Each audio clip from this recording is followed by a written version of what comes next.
ঋণ শোধে হলো মুক্তি।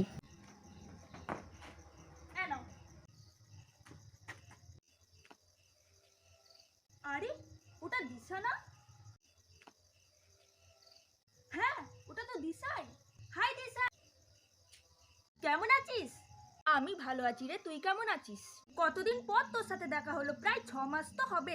আমি তো তোর সাথে দেখা করতে আসছিলাম। আমার সাথে দেখা করতে আসছিলিস? কিন্তু কেন?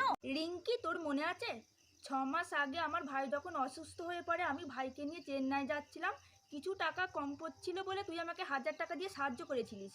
ও হ্যাঁ, তোর ভাইয়ের জন্য নিয়েছিলিস না? তা তোর ভাই এখন কেমন আছে? সুস্থ হয়ে গেছে তো? ভাই এখন খুব ভালো আছে রে, ভাই এখন খুব ভালো আছে। ও বাহ, খুব ভালো। এই নে তোর টাকাটা ধর। আরে এতদিন পর দেখা হলো, এখন টাকার কথা তুই রাখতো। তুই এই টাকাটা না নিলে আমি শান্তি পাবো না রে। আচ্ছা ঠিক আছে, দে। ঠিক আছে, আজ তাহলে আসি রে। ঠিক আছে, বাই।